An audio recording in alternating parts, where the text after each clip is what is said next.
کہ وہ جرمانہ بھی ہے, یہ ساری چیزیں ہونی ہیں. تو خان صاحب گھبرانا نہیں ہے کیونکہ یہ ساری چیزیں آپ کو بھگتنی پڑنی ہیں. اچھا دوسری طرف عمران خان صاحب نے بھی آج ایک کل جو ہے وہ پریس کانفرنس کر دی تھی جس میں انہوں نے اعظم سواتی صاحب کو ساتھ بٹھایا ہوا تھا اور بڑا انہوں نے کہا جی اعظم سواتی صاحب پہ بڑا ظلم ہوا ہے, تشدد ہوا ہے. اور او بھائی اچھا اس پہ ایک اور سوال ہوا نا ان سے کہ سینیٹر سیف اللہ نیازی کدھر ہے, تو انہوں نے عمران خان صاحب نے کہا کہ وہ انڈر گراؤنڈ ہے. اچھا انڈر گراؤنڈ کیوں ہے؟ آپ کے جو لوگ پکڑے گئے, شہباز گل صاحب پکڑے گئے, آپ نے الزام لگایا کہ ان پہ تشدد ہوا ہے.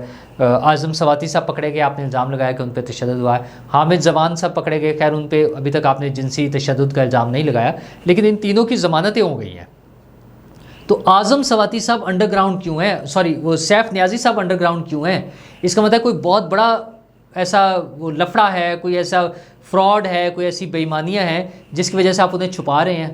مطلب اگر وہ کوئی ادارہ انہیں ساتھ لے کر جاتا ہے, کوئی تحقیقات کرتا ہے, ان سے سوال جواب کرتا ہے, تو آپ ڈرتے کیوں ہیں؟ تو یہ انڈر گراؤنڈ چھپنے کی وجہ کیا ہے؟ وہ جو آپ ہمیں سمجھاتے تھے کہ کلمہ پڑھ کر خوف ختم ہو جاتا ہے, ڈر نہیں رہتا, تو اعظم سواتی صاحب کو کیوں نہیں بتاتے اور خود انہیں کیوں انڈر گراؤنڈ چھپا کے رکھا ہوا ہے؟ انہیں سامنے لائیں, بتائیں کہ یہ میرا بندہ ہے. ان کو سیف اللہ نیازی کو چھپانے کی کیا ضرورت ہے؟ آپ انہیں قانون کا اپنا ایک وہ ہوتا ہے, سسٹم ہوتا ہے, اس کے مطابق چلنے دیں. پر وہ چلا ہے. اور دوسرا یہ ہوا ہے کہ عمران خان صاحب کو ایک دن میں 3 انکار ہوئے ہیں بڑے, یعنی انہوں نے ہیٹرک کیا عمران خان صاحب نے ایک دن میں بستیاں کروانے کی نا. اور وہ 3 انکار کیا ہیں؟ ایک تو ان کا جو مطالبہ تھا کہ فوری الیکشن کرائے جائیں, الیکشن کا اعلان کر دیا جائے ورنہ میں وہ کر دوں گا, لانگ مارچ کر دوں گا. تو وہ میں بتاتا ہوں لانگ مارچ کا جو انہوں نے کیا نا, وہ بھی بتاتا ہوں آپ کو. لیکن جو 3 ان کے تھے, تو ایک الیکشن کے وہ تھا, مطالبہ تھا کہ فوری اعلان کر دیں. تو وزیر اعظم صاحب نے صاف جواب دے دیا. وزیر اعظم صاحب نے کہا ہے کہ جناب فوری کوئی الیکشن نہیں ہونا ہے, 11 مہینے دور ہیں الیکشن ابھی سے, یعنی اکتوبر شروع ہو گیا تو اگلے سال سپٹمبر اکتوبر سمجھ لیں آپ, یہی ٹائم ہوگا تقریباً 1 سال کا ٹائم. انہوں نے کہا فوری الیکشن بالکل نہیں ہوں گے. اچھا ہاں, بیک ڈور رابطوں پہ انہوں نے ویسے انکار نہیں کیا. ان سے سوال ہوا جب وزیر اعظم سے کہ بیک ڈور رابطے ہو رہے ہیں, تو انہوں نے کہا مجھے بیک ڈور پہ ملے پھر بتاؤں گا, یعنی انہوں نے اس سے انکار بھی نہیں کیا. لیکن بہرحال وہ چلتے رہتے ہیں. تو عمران خان صاحب کو ایک تو یہ انکار ہو گیا, دوسرا انہیں عدالت سے فوری ریلیف جو انہوں نے مانگا تھا وہ انکار ہو گیا. وہ کل عدالت میں گئے نا ہائی کورٹ میں کہ جناب یہ جو میری نااہلی ہے اس کو سسپینڈ کر دیں فوری طور پہ.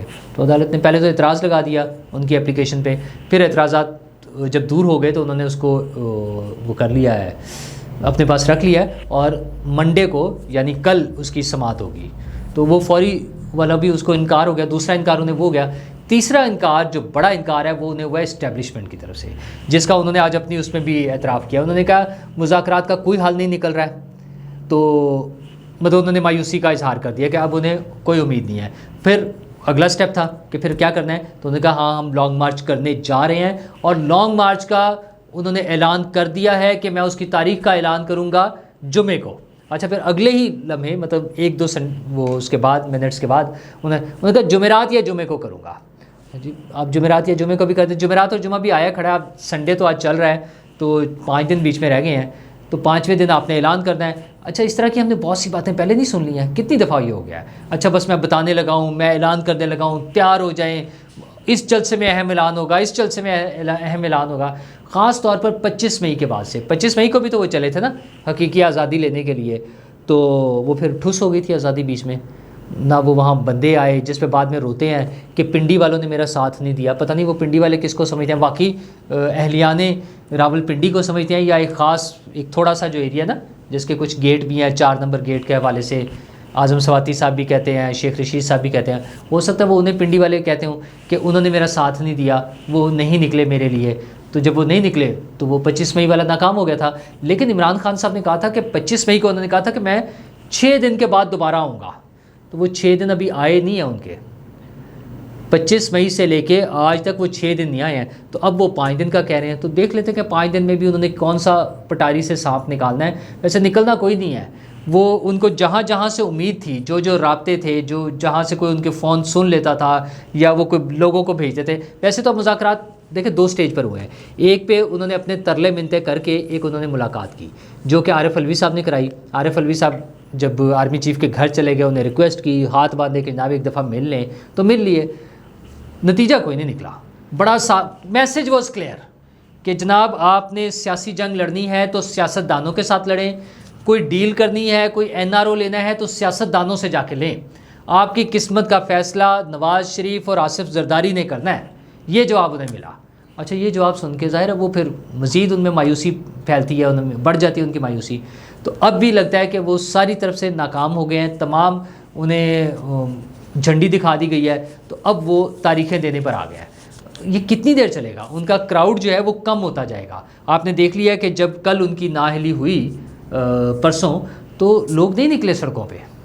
جمعے والے دن جب ان کی نااہلی ہوئی ہے تو جو ان کو ایکسپیکٹڈ تھا کہ سارا ملک جیم ہو جائے گا، بند ہو جائے گا، چیزیں پتہ نہیں کیا کر دی جائیں گی، کوئی بھی نہیں نکلا، اور وہ شدید ان کی مایوسی تھی. اب یہ آخری کارڈ جو ہے، کیونکہ کچھ لوگ انہیں کہہ رہے ہیں کہ یہ لیٹ ہوتا جا رہا ہے. شیخ رشید صاحب جیسے لوگ جو کہہ رہے تھے کہ الیکشن کے فوراً بعد اگلے دن جو ہے 16 اکتوبر کو الیکشن تھا، اور آپ فوراً ہی اگلے دن جو ہے نا وہ کر دیں، بس لانگ مارچ کا اعلان کر دیں، ورنہ وہ تو خود بھی جان دینے کو اور خودکشی کرنے کو پھر رہے تھے نا.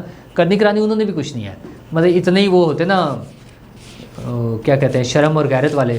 بہت سارے موقع آئے ہیں نا. وہ جو بندہ کبھی استعفیٰ نہیں دے سکا اپنی سیٹ سے یار، وہ جان دے گا؟ کیا بات کرتے ہیں یار یہ لوگ. تو دوسری چیز، آج کل کی اہم خبر تھی قاضی فائز عیسیٰ صاحب کا خطاب. قاضی فائز عیسیٰ صاحب آپ کو پتہ ہے بڑے زبردست آدمی ہیں، دبنگ قسم کے جج ہیں. تو انہوں نے 2-3 چیزیں کی ہیں. ایک تو انہوں نے کہا کہ جج اور جنرل پر تنقید کریں، فوج پر اور عدلیہ پر بطور ادارہ تنقید نہ کریں. اچھا انہوں نے پھر بہت سی مثالیں دی ہیں کہ جو غلط کردار تھے، مشرف صاحب ہیں، ضیاء صاحب ہیں، اس سے پہلے ایوب خان صاحب ہیں، وہ کہا بالکل غلط ہے. اچھا دوسرا انہوں نے عدلیہ کی طرف بھی آئے. انہوں نے یہ نہیں کیا کہ اپنے ڈپارٹمنٹ کو، اپنے محکمے کو، اپنے ادارے کو انہوں نے چھوڑ دیا. انہوں نے کہا ہمارے بھی اسی طرح کے معاملات ہیں. مطلب انہوں نے اسٹرکٹ جو ہے نا کرٹیسزم ان کا تھا، بڑا سخت کرٹیسزم تھا.